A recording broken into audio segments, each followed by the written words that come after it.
hermanos. El tema que vamos a tratar hoy es un tema que a todos nosotros nos ha tocado alguna vez en la vida, algunos más que a otros, pero desde que usted se hace adulto, digamos, esto viene recurrentemente a su vida en más ocasiones de las que nosotros quisiéramos, ¿verdad? ¿A cuántos acá son personas impacientes? Que usted dice, oh, soy súper impaciente, quiero todo ya. ¿Todos? Amén.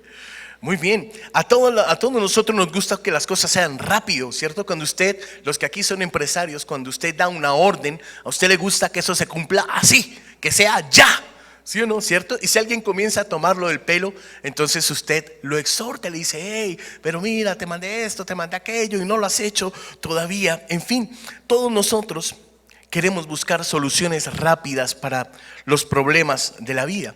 Por ejemplo, ¿cuántos acá hemos hecho el firme propósito de perder peso? ¿Cuántos? Amén, ¿verdad? Y entonces usted cuando comienza a averiguar, usted llega, se dice a sí mismo, no, voy a perder peso este año. Entonces usted ya sabe que existe el gimnasio, hermano. Usted ya sabe que existe la bicicleta. Usted ya sabe eso. Usted ya sabe que salir a caminar es bueno, buenísimo, ¿cierto? Pero antes de hacer todo eso, usted llega y se mete a internet y busca dieta para perder peso ultra fast, ¿cierto?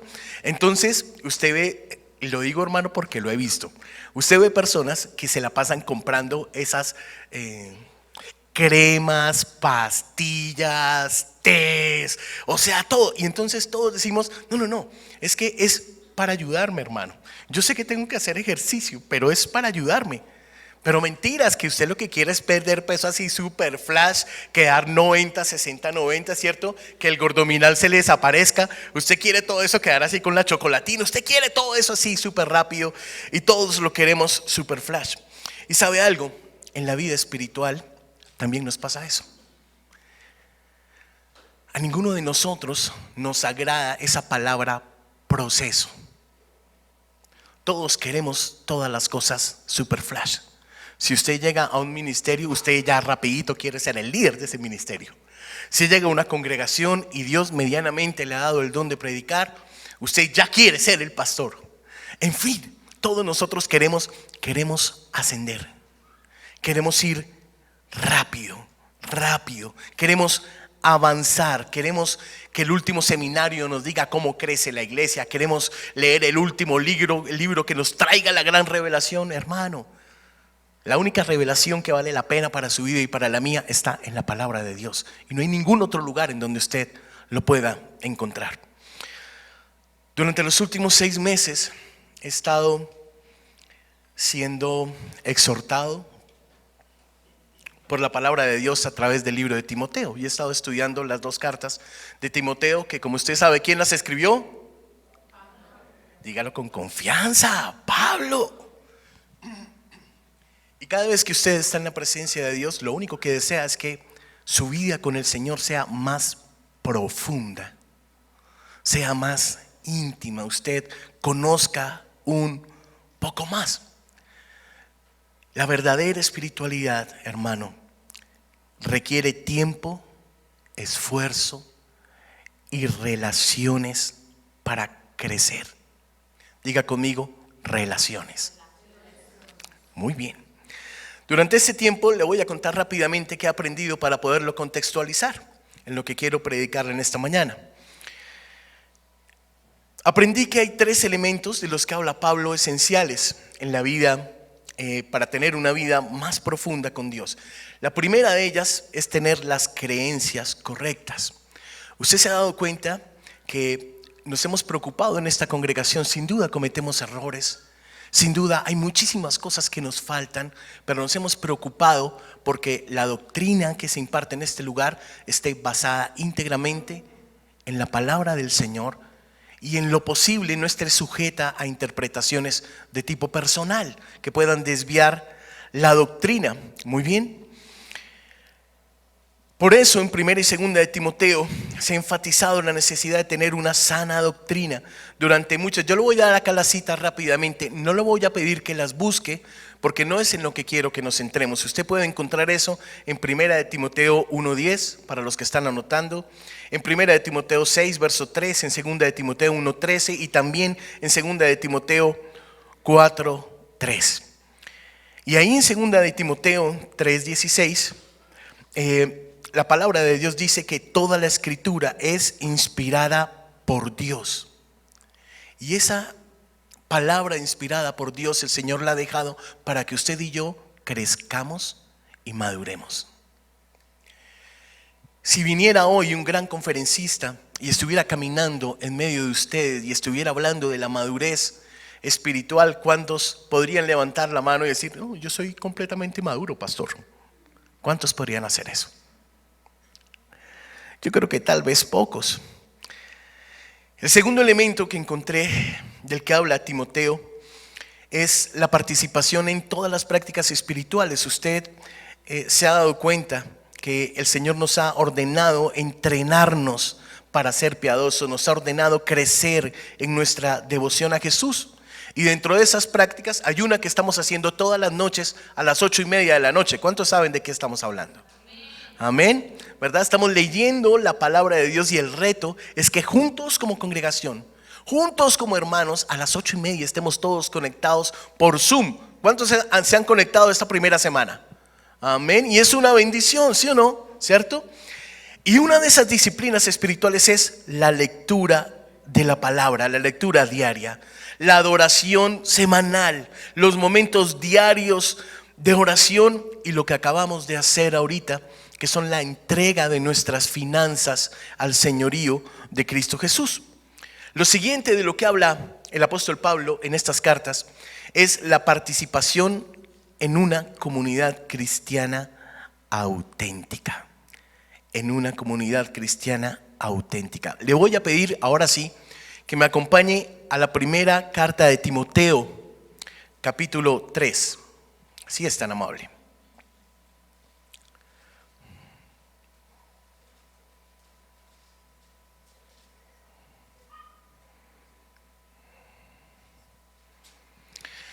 Y vamos a leer un segundo el verso número 15. Desde el 14 vamos a leer. Dice ahí la palabra, lo voy a leer en la versión de Reina Valera. Dice, esto te escribo, aunque tengo la esperanza de ir pronto a verte, para que si tardo, sepas cómo conducirte en la casa de Dios, que es la casa del Dios viviente, columna y baluarte de verdad. Creo que el Espíritu Santo está llamando por ahí a algún celular. Le voy a pedir por favor que todos los celulares estén en silencio. Muy bien. Que es la iglesia del Dios viviente, columna y baluarte de la verdad. Está diciendo el Señor que Él desea que nosotros sepamos cómo comportarnos en comunidad. Y comportarse en comunidad no es tan fácil, hermano, porque los caracteres de todos nosotros son completamente diferentes. Hay gente que es súper, hiper, mega efusiva. Hay gente abrazadora, consentidora. Hay gente que tú lo vas a abrazar y te pone el brazo. Buenas tardes, pastor.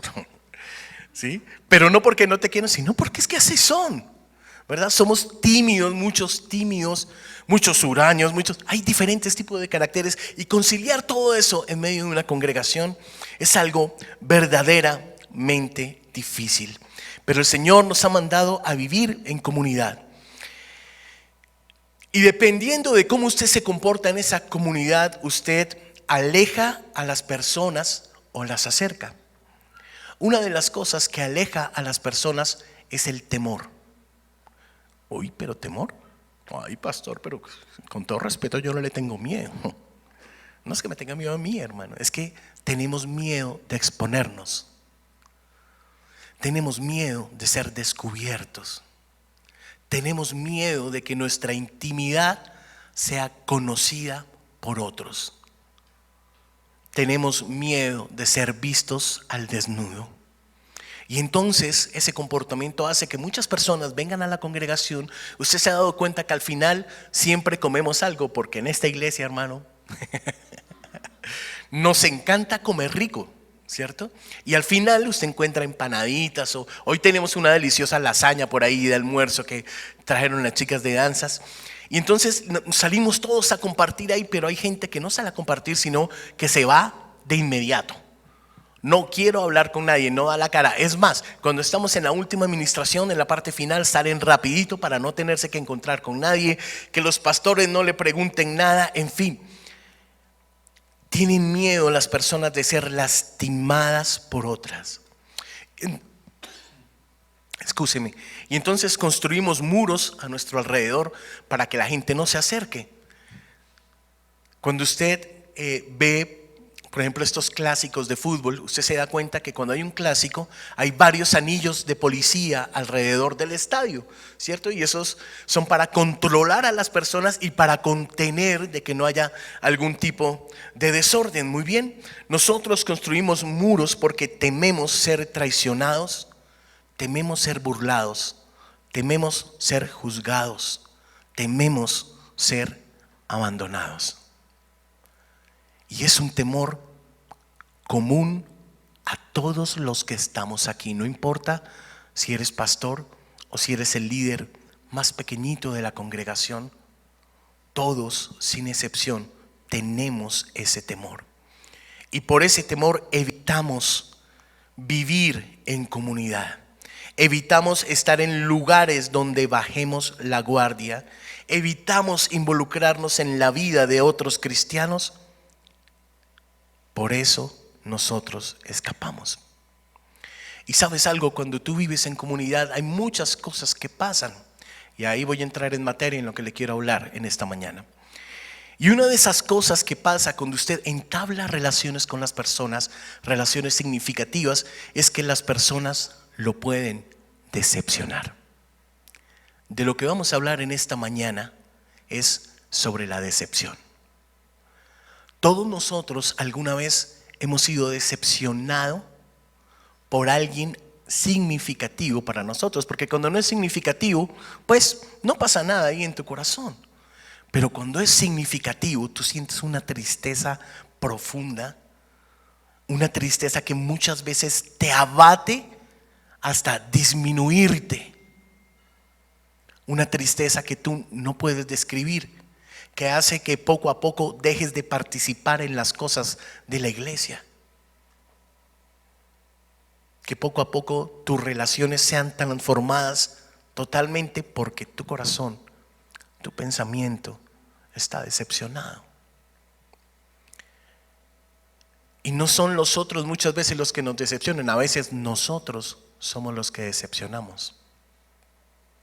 Y cuando tú eres consciente de que has decepcionado a alguien, tú ya no lo puedes ver a la cara con el mismo amor. Lo ves con vergüenza. Intentas hablarle y a veces te encuentras con un rostro duro o actitudes de tú allá y yo acá. Perdonarse uno mismo la decepción que le ha causado a otra persona no es tan fácil. Acompáñenme por favor a 2 de Timoteo capítulo 4. Hoy vamos a estar centrados en este capítulo 4. Muy bien.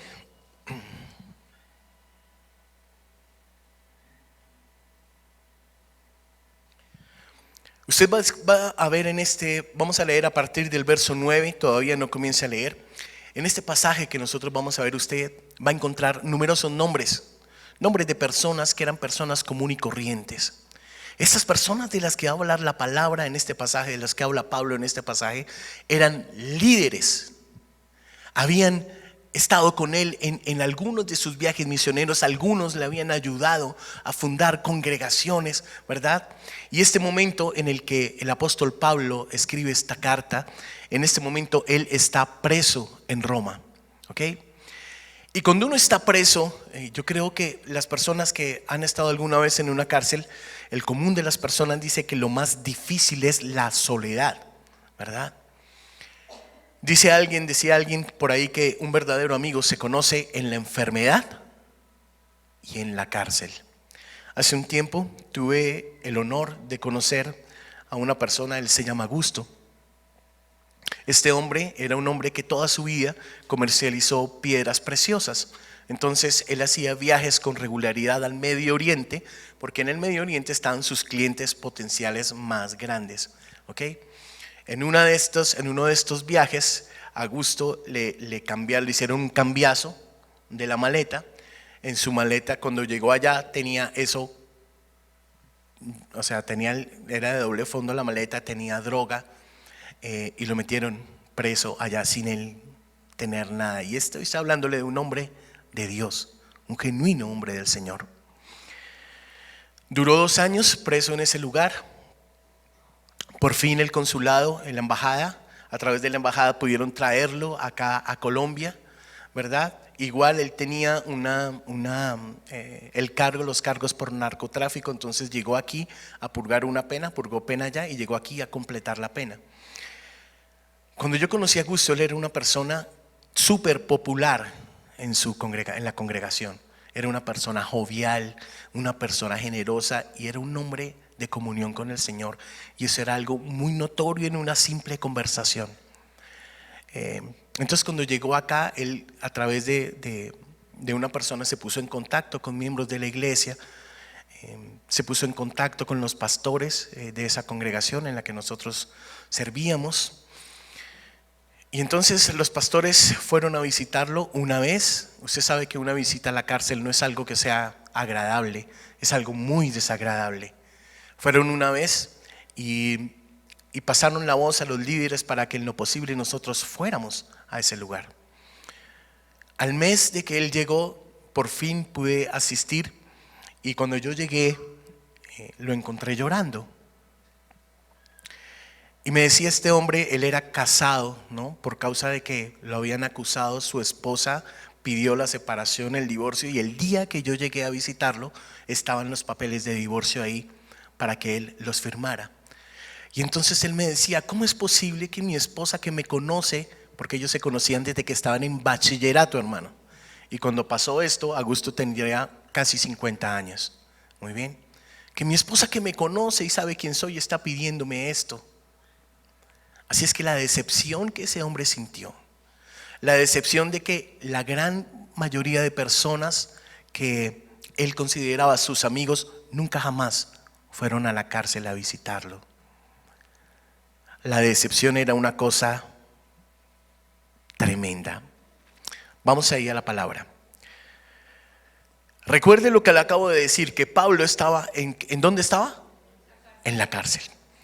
Entonces está escribiendo esta carta y desde el verso 9 dice: procura venir pronto a verme, porque Demas me ha desamparado, amando este mundo, y se ha ido a Tesalónica. Crescente se fue a Galacia y Tito a Dalmacia. Solo Lucas está conmigo. Toma a Marcos y tráele contigo, porque me es útil para el ministerio. A Tíquico lo envía a Efeso. Trae cuando vengas el capote que dejé en Troas, en casa de Carpo, y los libros y todos los pergaminos, mayormente los pergaminos. Esta es la última carta que Pablo escribe antes de su ejecución en Roma. Y cuando escribió esta carta, él ya sabía que el tiempo de su ejecución se acercaba. Ya el Señor le había hablado y le había dicho lo que tendría que pasar. Muy bien. A los pocos meses de escribir esta carta, Pablo fue llevado a un lugar en Roma que se llama el Camino Ostian y fue decapitado. En ese lugar en donde fue decapitado el apóstol Pablo, ahí en ese momento hay una iglesia, ¿ok? Timoteo recibe esta carta de Pablo en la ciudad de Éfeso. ¿En dónde? Timoteo había sido asignado a la iglesia de Éfeso para ayudarlos a resolver algunos de los problemas más difíciles que tenía esta iglesia. Sin embargo, en esta carta, Pablo ya sabe que su vida está llegando a su fin y entonces le escribe a Timoteo y le dice: necesito que vengas. Necesito que vengas, que zarpes hacia Roma lo antes posible para que podamos estar juntos por última vez. Si usted fuera Pablo, quien estuviera escribiendo esta carta, ¿cuál sería ese amigo al que tú le escribirías y le dirías: necesito que vengas para que estemos juntos por última vez. Timoteo, uno de los discípulos más significativos en el corazón de Pablo. Aquí en la palabra, en el verso 10, nos habla de Demas o Dimas. Muy bien. Él había abandonado a Pablo y se había ido a Tesalónica. Él era natural de Tesalónica. Y Tesalónica era una ciudad portuaria que quedaba en Macedonia, ahí junto a Grecia, ¿ok? Justo por encima de Grecia. Sabemos que era una iglesia próspera y Pablo había comenzado esa iglesia algunos años antes. Entonces Dimas dijo, tal vez, usted ya sabe todo lo que pasó el apóstol Pablo durante su ministerio. Usted sabe que Pablo fue azotado, vivió en naufragios, fue perseguido, fue azotado. O sea, las pruebas que pasó el ministerio de Pablo no fueron cualquier tipo de pruebas. Entonces tal vez este hombre del que él esperaba que lo visitara en la cárcel dijo, no, ya estoy cansado, ya me voy. Se fue a casa y abandonó. Hay circunstancias en las cuales que usted lo abandone no tiene ninguna representación, o sea, no es tan importante. Pero cuando usted lo abandonan en la peor de sus tormentas, en la peor de sus prisiones, ahorita vamos a hablar un poquito más adelante de esto, pues ¿cómo cree que se siente el corazón de una persona abandonada? Cuando usted lo abandona a su esposa, su esposo, cuando te abandonan tus hijos que se desentienden por completo de ti, los hijos a los que tú les entregaste toda tu vida, toda tu fuerza, toda tu energía, eso causa tristeza en el corazón, hermanos. Crescente, otro de los que habla aquí, él se había ido a Galacia y él no abandonó a Pablo como Demas, sino que aparentemente, dicen los historiadores, este hombre estaba en un viaje misionero ahí en Galacia. Galacia era una región del Asia central y había sido colonizada por tribus celtas de la antigua Galia, ¿ok? Galia, Francia.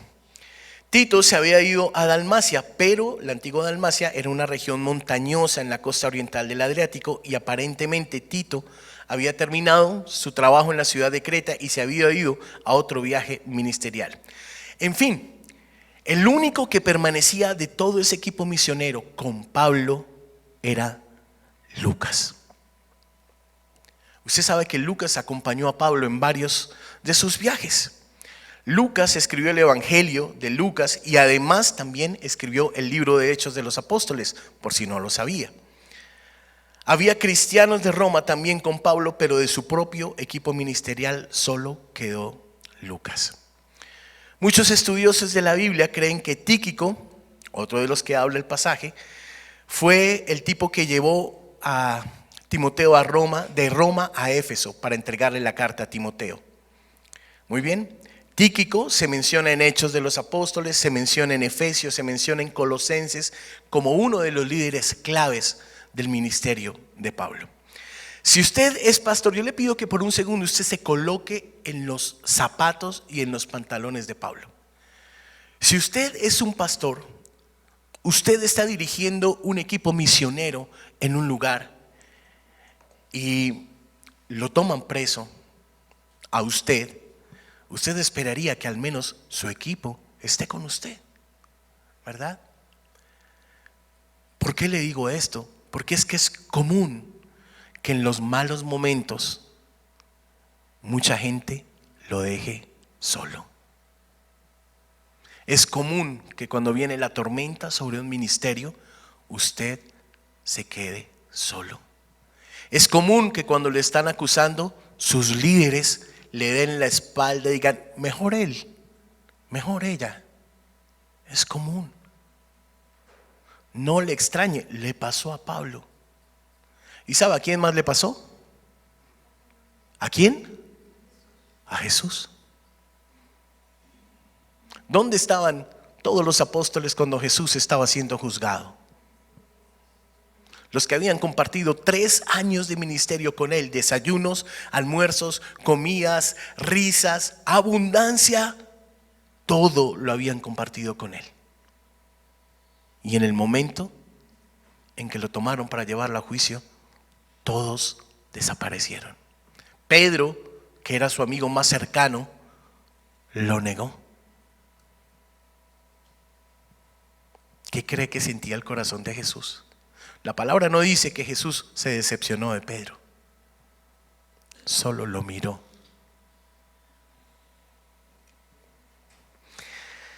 Finalmente, hablando de este pasaje, Pablo quiere que Timoteo se detenga en la casa de Carpo en Troas, que es camino a Roma. Troas era una ciudad que quedaba cerca de Roma, a unas 10 millas, y ahí estaban las ruinas de la antigua Troya. Todos han escuchado acá la historia de Troya, ¿ok?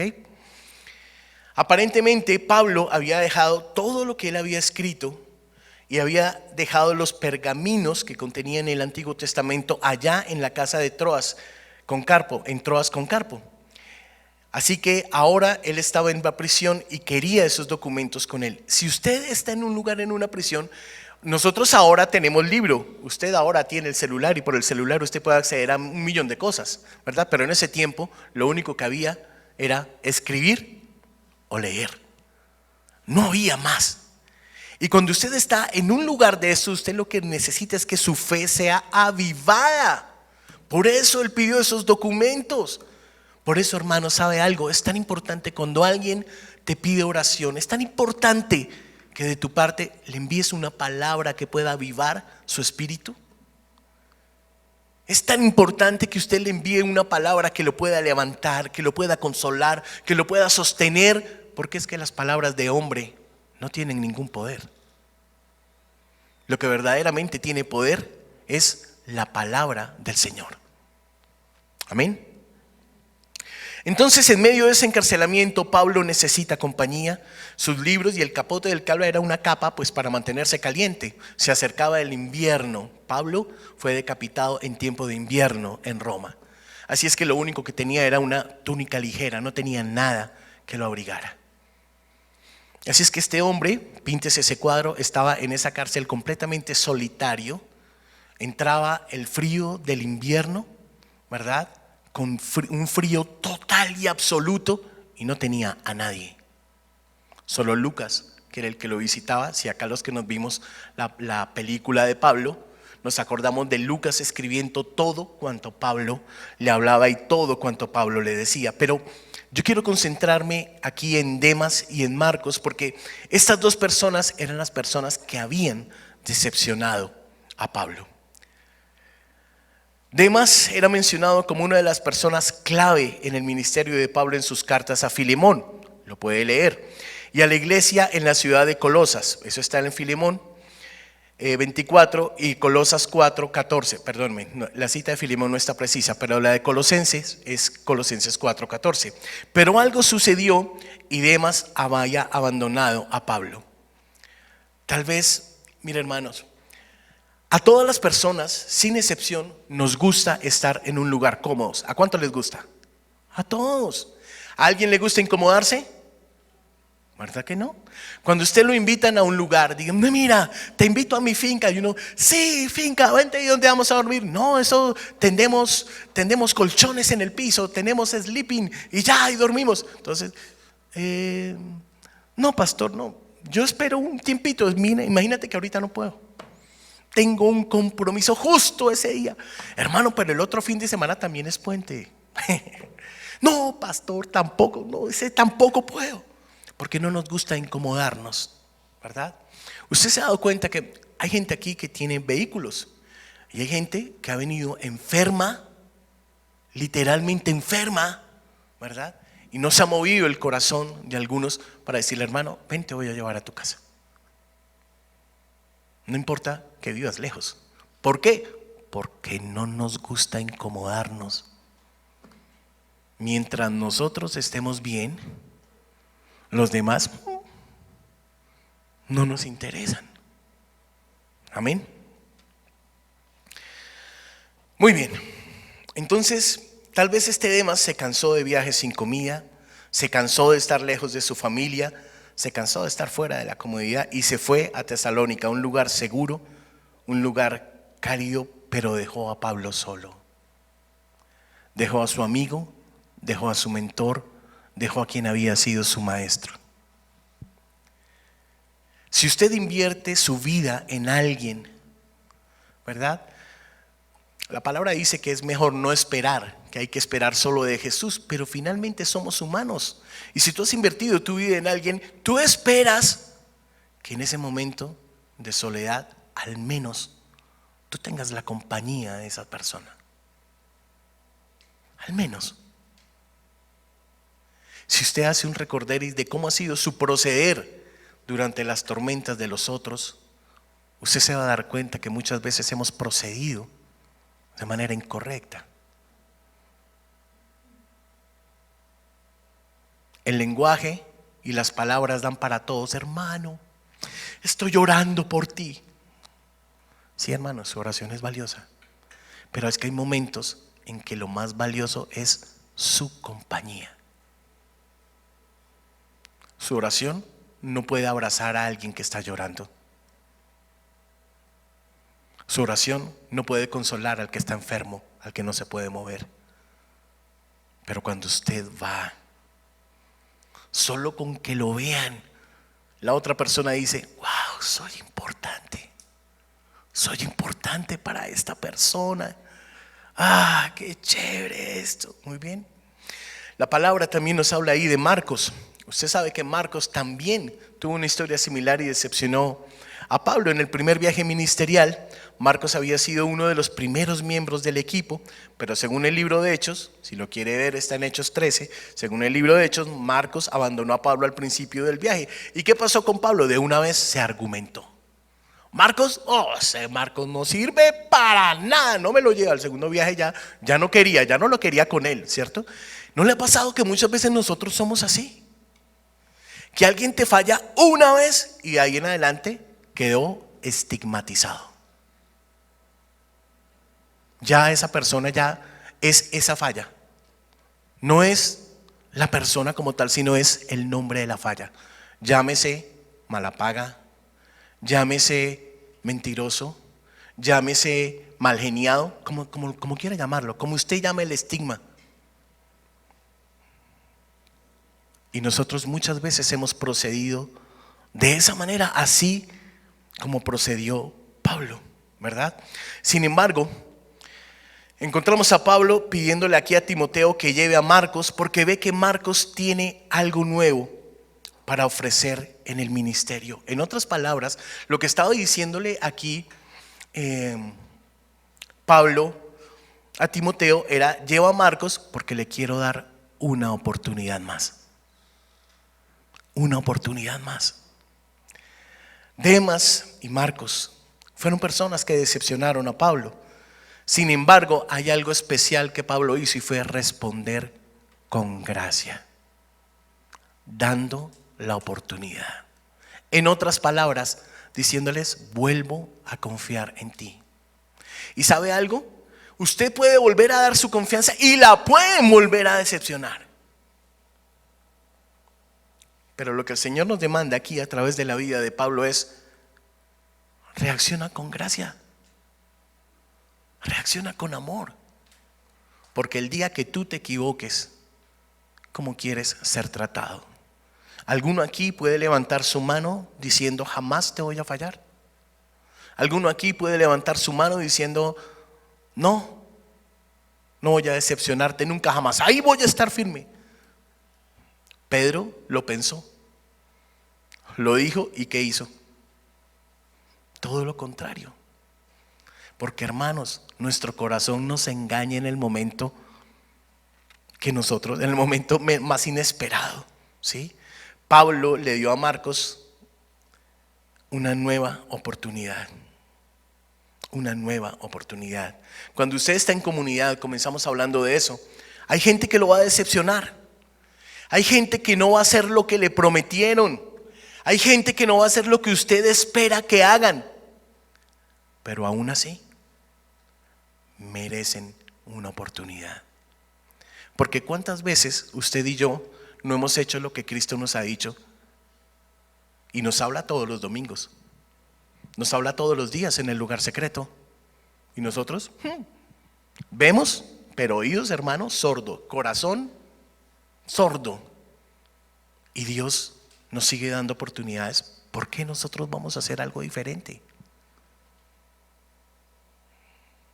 Piense usted en un segundo, solo un minuto, piense cuántas personas en verdad usted cambió con ellas. Y la gente nunca supo porque usted ni siquiera les habló, solo cambió. Ni siquiera les dijiste, mira, esto que hiciste me hirió, me lastimó, me molestó, lo que fuera. Y usted simplemente cambió, le quitó la comunión a las personas, descabezó. ¿Usted se imagina si Dios procediera de esa misma manera con usted? ¿Cuántas veces usted le ha dicho, Señor, en medio de la tormenta, te prometo que si me sacas de esta, yo te prometo? Y pasa la tormenta y la promesa se le olvidó. Yo me imagino que si Dios llevara a registrar las promesas, ese libro del Señor está pero gordo de las promesas de todos. Promesas incumplidas, promesas cumplidas, una cosita así, promesas incumplidas, una cosa así gigantesca. Acompáñeme ahora ahí mismo en 2 de Timoteo capítulo 4, a partir del verso 14 hasta el verso 18.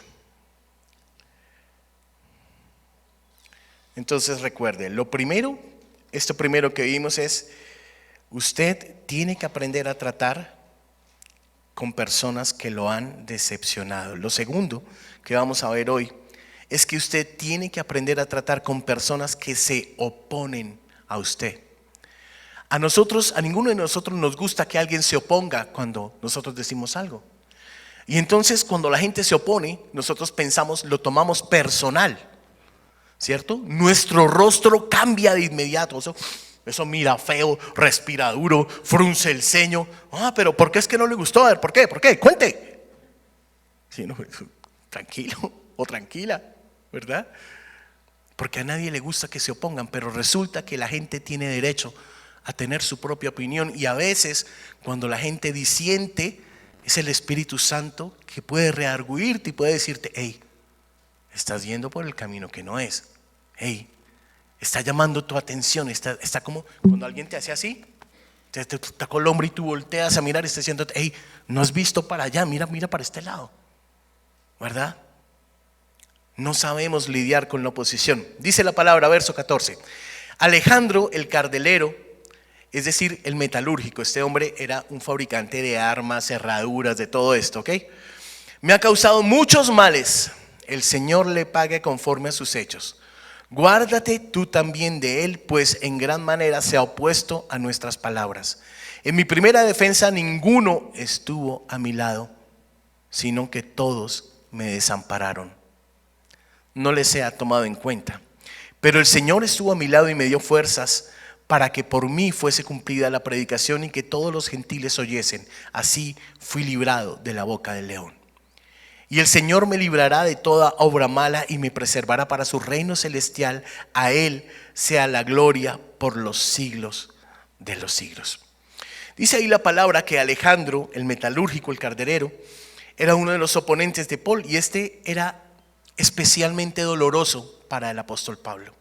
Y era especialmente doloroso porque este hombre era cristiano, y que un hombre cristiano, uno de sus hermanos, estuviera oponiéndose a lo que él enseñaba, a lo que él decía, pues para él era muy doloroso, ¿verdad?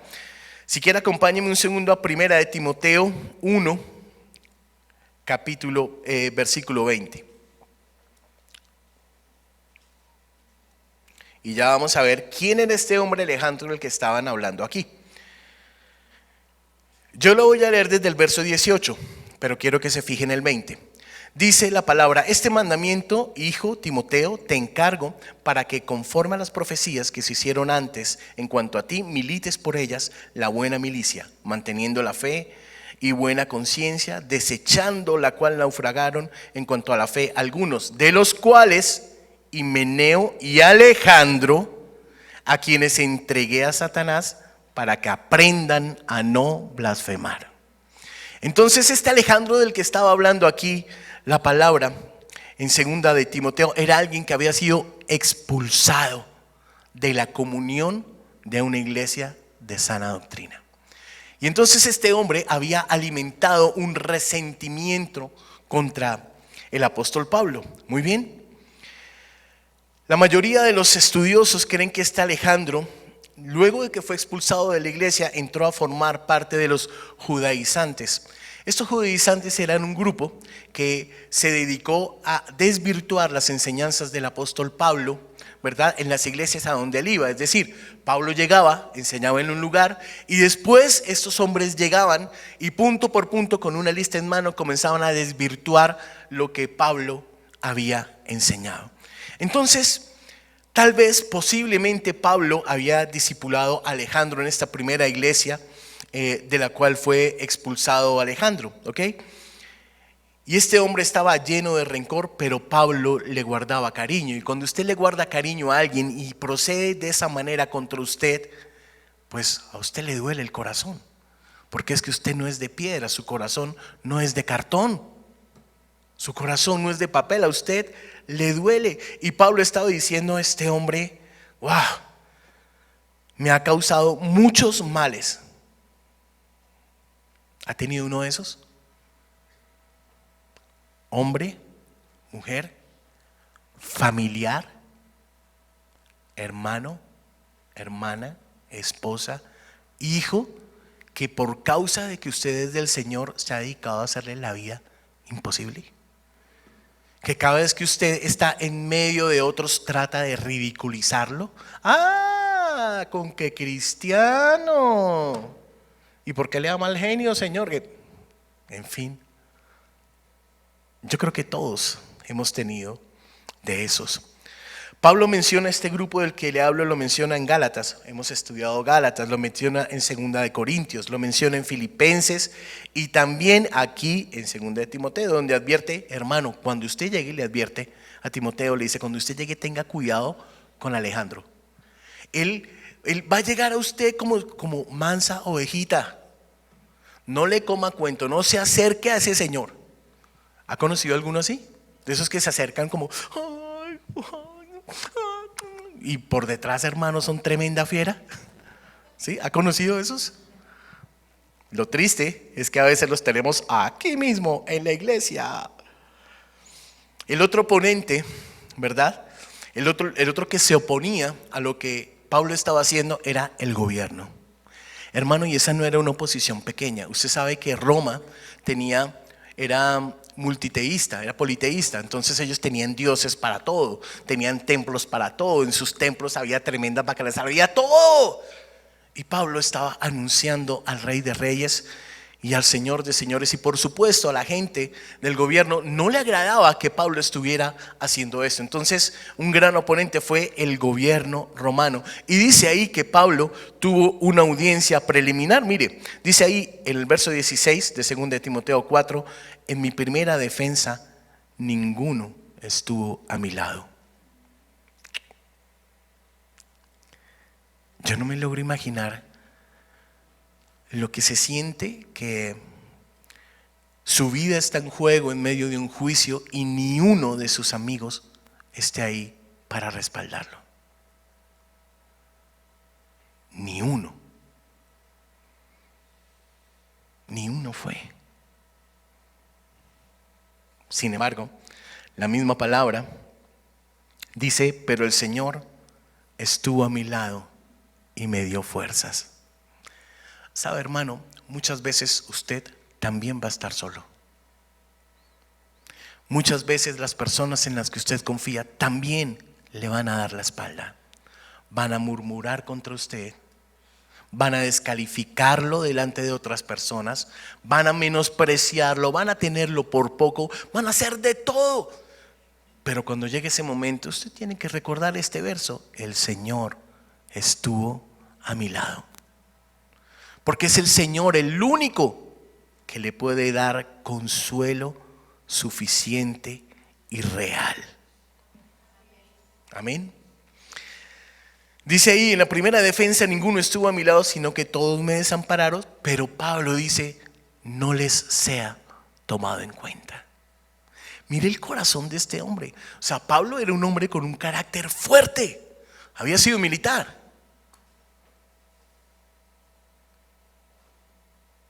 Había tenido diferencias con compañeros de ministerio, pero su corazón, ¡guay!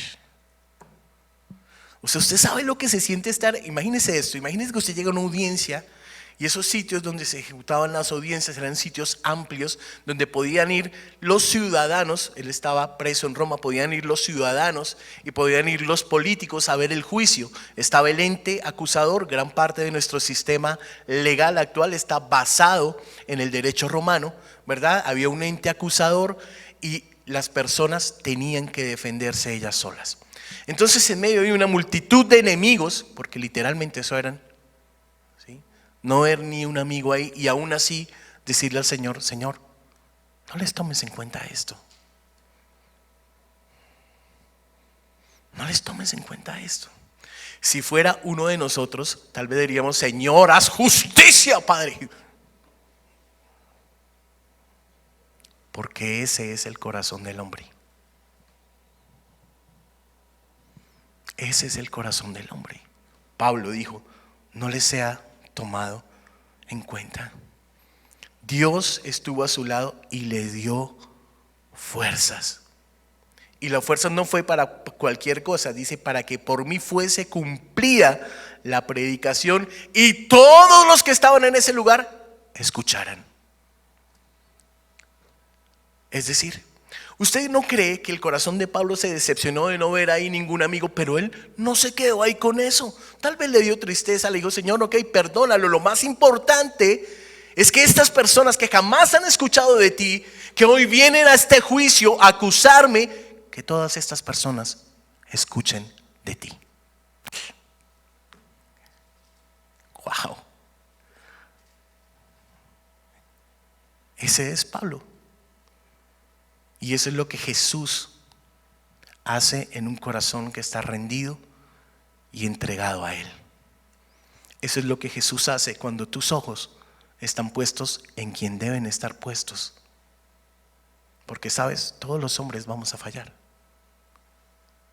Todos los hombres fallamos. Dios quiere que mires más allá de la decepción.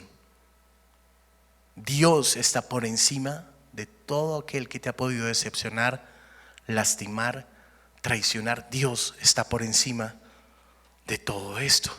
Amén. Y sabe algo, al pensar en esto, pienso también muchas veces que la oposición muchas veces está en medio de nuestra propia comunidad cristiana. ¿Sí? Tú dices algo acá y entonces el pastor de otra congregación te dice: no, un momentico. Esto no es sin la palabra de Dios, sino en su propia opinión, ¿verdad? Acostumbramos a hablar aquí con la palabra del Señor. Y es triste que en medio del cuerpo estemos cayéndonos unos a otros en vez de ser uno como Jesús nos mandó. ¿Qué cree que sienten aquellos que pelean por la unidad del cuerpo de Cristo y se encuentran con la muralla de los egos de todos los pastores y líderes de las congregaciones? ¿Qué cree que piensa Jesús de todo esto? Sin embargo, Jesús sigue en medio de nosotros. Y mientras Jesús siga en medio de nosotros, haremos hasta lo imposible por tener unidad en medio del cuerpo de Cristo. Mire, una vida profunda con el Señor no garantiza que no haya oposición. Usted puede ser el hombre o la mujer más lleno de Dios y va a tener oposición. Va a tener oposición. Y eso es doloroso, pero Dios le ayudará a enfrentar la oposición con valentía. Siempre que Dios le dé una misión, usted se va a encontrar con críticos. Gente que nunca ha hecho nada, pero estaba ahí para criticarlo. O sea, a la hora de la crítica, ahí sí todos, presente, presente, presente. Pero a la hora de meter el hombro, a la hora de pagar el precio, entonces ahí sí ninguno, todos. Pero para criticar, todos juntos ya, sí.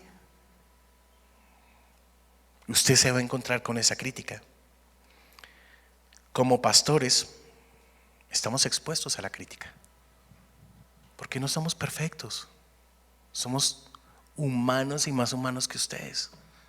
Cometemos errores igual que ustedes. El Espíritu Santo nos exhorta y nos disciplina igual que a ustedes. Pero nosotros estamos expuestos a la crítica porque como somos visibles. Habrá momentos que usted cometa errores. Habrá momentos en que usted se equivoque. Habrá momentos en que usted decepcione a las personas. Pero ¿sabe algo? Su verdadera preocupación debe ser jamás decepcionar al Dios que lo llamó. Que las personas digan lo que quieran. Porque el que verdaderamente importa es el que lo llamó a su servicio. Él dirigirá sus pasos. Acompáñame al Salmo 32, por favor, verso 8. Estábamos leyendo este salmo ahorita en un segundo en el devocional. Dice la palabra ahí: te haré entender, te enseñaré el camino en que debes andar, sobre ti fijaré mis ojos. No seas como el caballo o como el mulo sin entendimiento, que han de ser sujetados con cabestro y con freno, porque si no, no se acercan a ti. Dios está diciendo acá: te voy a instruir, te voy a enseñar el camino por el que debes andar. En otra versión dice: te daré mi buen consejo. Eso es lo que le debe preocupar a usted, hermano. Andar por el camino que Dios quiere que usted ande. Es que usted no camina para agradar al que está al lado. Usted camina porque Dios le dijo que era por ahí. A la gente no le puede gustar, pero usted no vive de la gente, usted vive del que lo sustenta, y su sustentador es el Señor Jesús que está en los cielos. Amén. Lo tercero, y con esto cierro, que vamos a aprender hoy es a tratar con esas personas que están separadas de nosotros. Ahí mismo en 2 de Timoteo capítulo 4, perdóname un segundito, vamos a leer del verso 19 en adelante. Dice la palabra: saluda a Priscila y a Aquila y a la casa de Onesíforo. Erasto se quedó en Corinto y a Trófimo dejé en Mileto enfermo. Procura venir antes del invierno. Eubulo te saluda, y Pudente, Lino, Claudia, todos los hermanos. El Señor Jesucristo esté con tu espíritu y la gracia sea con vosotros. Dicen los estudiosos que ese equipo, el equipo de Priscila y Aquila, eran marido y mujer, y ellos eran unas personas importantes en el ministerio de Pablo. Y a Pablo le gustaba pasar tiempo con ellos. Siempre hay gente con la que a nosotros nos gusta pasar tiempo. ¿A quién le gusta la gente que lo hace reír? A mí me encanta, ¿cierto? Hay gente que es de súper buen humor y sale con unas cosas, ¿verdad? Y eso es una bendición.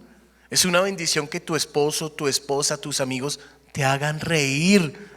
¿Sí? Usted sabe que cuántos músculos se activan en una carcajada. Eso es un montón, hermanos. Esa es la mejor terapia para la cara. Es la mejor terapia, rejuvenecimiento. Con confianza, ríase con ganas. Muy bien. Pablo había conocido a Priscila y Aquila la primera vez que estuvo en la ciudad de Corinto, después de que los expulsaron de Roma por ser judíos. Entonces, cuando ellos llegaron a Corinto, se convirtieron en parte súper importante de la iglesia y se convirtieron en parte importante del equipo ministerial de Pablo, ¿ok? Y Pablo los pensaba continuamente. Habla ahí de Onesíforo, que es otra de las personas que Pablo amaba estar cerca. En ese capítulo 1, en el capítulo 1, de ahí de 2 de Timoteo, Pablo describe a Onesíforo como una persona que había refrescado su espíritu a menudo. Si quiere leámosla en 2 de Timoteo 1, verso 16.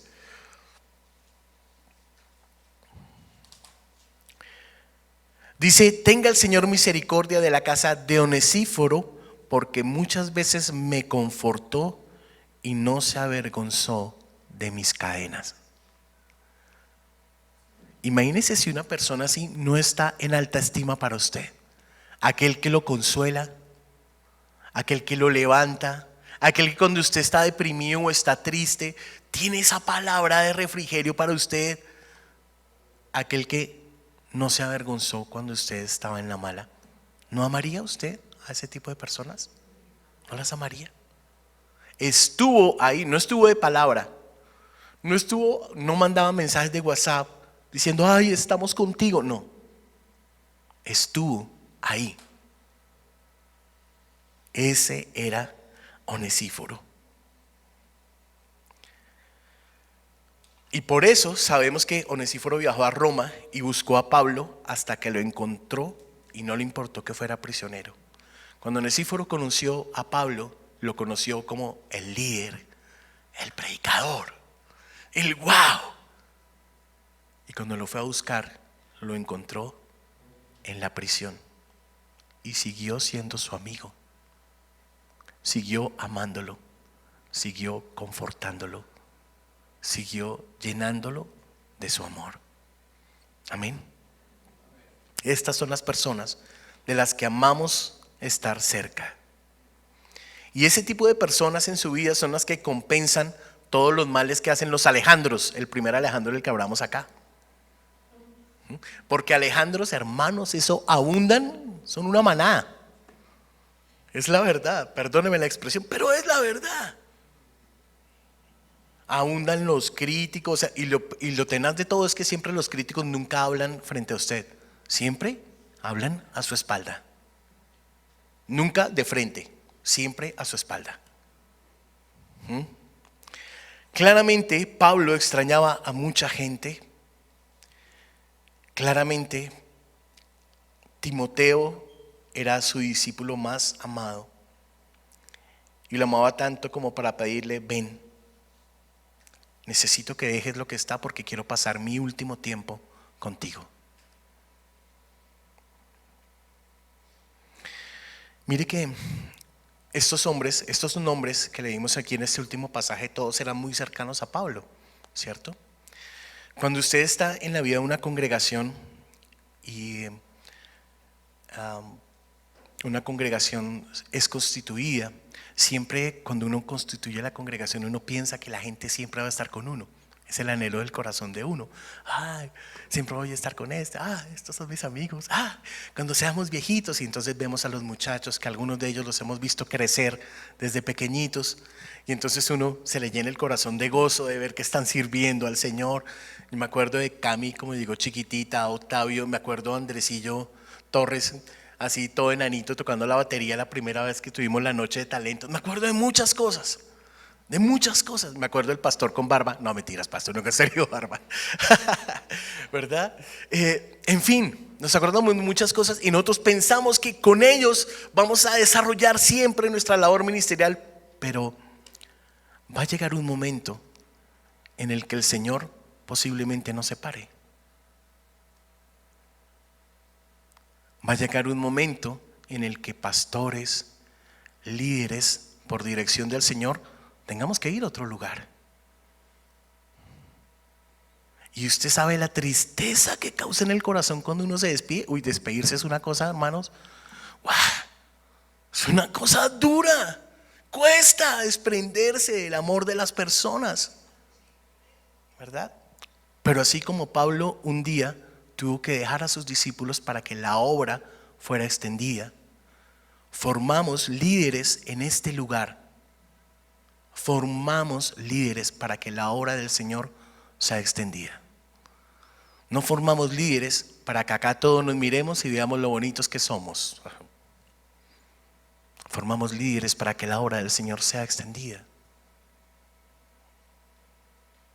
Y cuando llegue el momento de la despedida no haya pesar en nuestro corazón, porque ya no vamos a estar con ellos, sino haya alegría, porque en nuestra congregación se levantan líderes que van a llevar la bandera del Señor en alto hasta quién sabe dónde. Y eso es lo más importante, que el reino del Señor sea extendido. Tenga usted esperanza. Ojalá pudiera yo decir, estoy aquí en presencia viva hasta que sea viejito. Bueno, más viejito. Pero no puedo decir eso,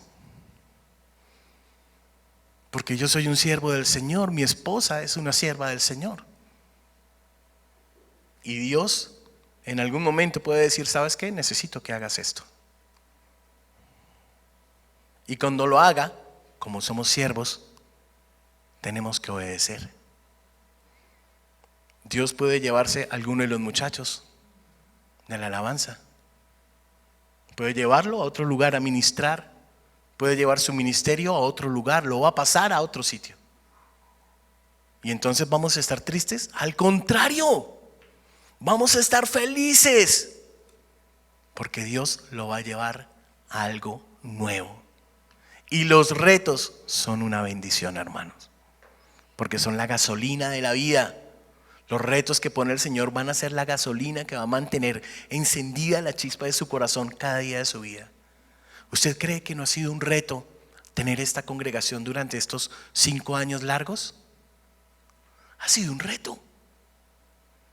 Hemos trabajado, hemos derramado, hemos invertido vida en este lugar. Todos los que servimos. Y será un reto mantenerla los próximos 50 años. Amén.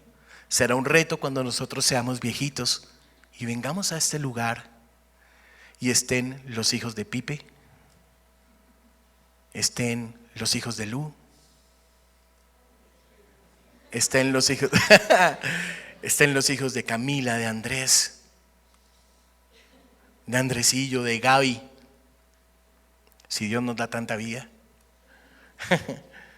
de Karen, de Anita, de todos los que veo acá. Y sean ellos quienes estén acá y nosotros los que estemos allá, tal vez con un bastón, pero con alegría en nuestro corazón de ver que Dios ha sido fiel. Póngase en pie, por favor. Cierre sus ojos, por favor, apágame la luz.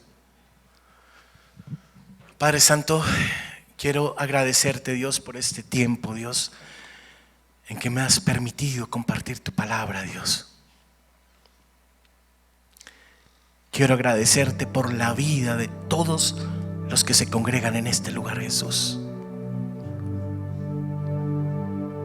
Quiero pedirte perdón, Señor, si de alguna manera, Dios, mi proceder ha sido decepcionante, Dios, para alguien en este lugar. Quiero pedirte perdón si de alguna manera mi proceder ha causado lágrimas, ha causado dolor en medio de mis hermanos, Señor.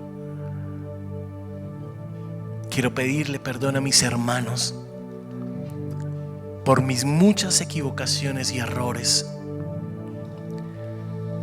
Pero también quiero que sepan, Señor, que como pastores, en medio de nuestras equivocaciones, más grande está nuestro amor por ellos, Señor. Más grande está tu amor por nosotros, Jesús. Quiero agradecer, Señor, cada minuto, cada segundo que nos has permitido servir en este lugar, Jesús, y por los minutos, horas, días, meses que vendrán, Señor. Quiero agradecerte, Dios, porque a pesar de nuestras fallas, Jesús, a pesar de nuestros errores, Señor, aún nos puedes usar, Señor. Porque a pesar, Señor, de que te fallamos, Jesús, a pesar de que tal vez a veces esperas que hagamos una cosa y hacemos otra completamente diferente, a pesar de eso, Señor, aún puedes confiar en nosotros. A pesar de eso, aún nos puedes ver con misericordia. A pesar de eso, a pesar de las decepciones que te hemos causado, aún nos sigues dando nuevas y nuevas y nuevas oportunidades, Señor. Solo ahora, Dios, puedo entender aquel texto que dice que tus misericordias son nuevas cada mañana. Eres tú quien controla nuestra vida. Eres tú quien controla, Dios, nuestro pasado, nuestro presente y nuestro futuro, Señor. Padre, pon en el corazón de todos los que estamos en este lugar, Jesús, un perdón genuino, un perdón real por aquellos a quienes hemos dañado, Dios. Aquellos de quienes hemos hablado, aquellos a quienes hemos descalificado, Dios. Perdónanos todas las veces que nos ha faltado tu misericordia para obrar, tu misericordia para proceder, tu misericordia para hablar, tu misericordia para juzgar, Señor. Perdónanos, Señor, por todas aquellas veces que somos expertos en ver la paja en el ojo ajeno y no la viga que tenemos en el propio, Señor. Señor, ven, Jesús. No puedo más, no puedo más. Si tú no estás, ven y encuéntrame otra vez. Pues todo en mí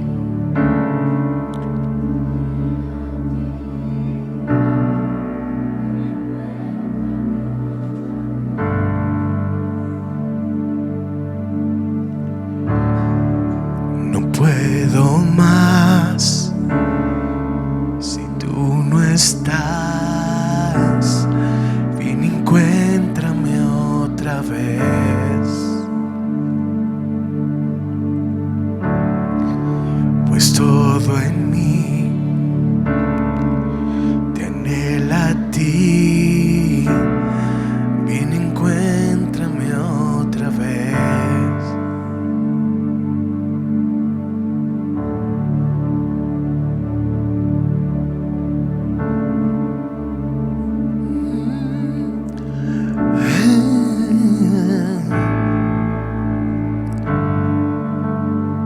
No puedo volver al pasado. No puedo volver al pasado, ni controlar lo que pueda venir. Pero aquí en el presente es donde tú me prometes estar.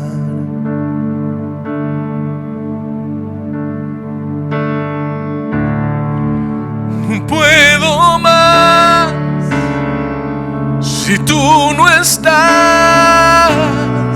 Ven, encuéntrame otra vez. Pues todo en mí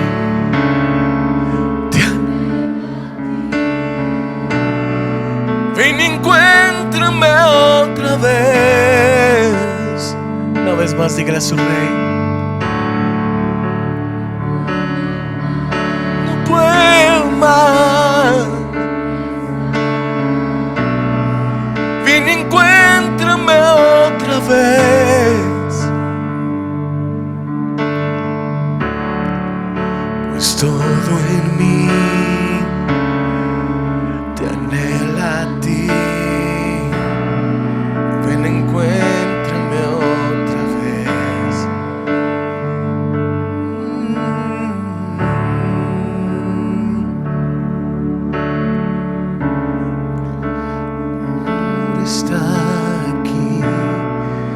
El Señor está aquí.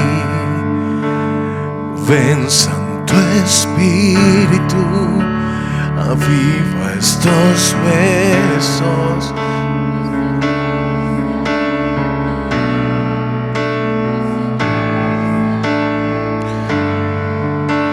Ni por un momento me abandonaste.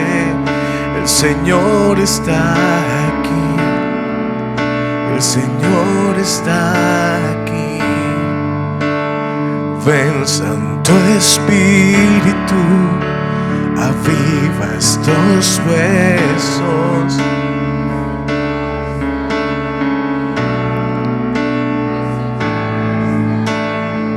No puedo más. No puedo más. Si tú no estás, ven, encuentra encuéntrame otra vez. Pues todo en mí te anhela a ti. Ven, encuéntrame otra vez. Señor de gloria, yo oro porque todos los que estamos en este lugar, Señor, cada día podamos encontrarnos con tu Santo Espíritu que nos guía, nos redarguye, tu Santo Espíritu que nos limpia, Señor, tu Santo Espíritu que nos muestra la verdad, tu Santo Espíritu que nos enseña quién eres tú, Jesús.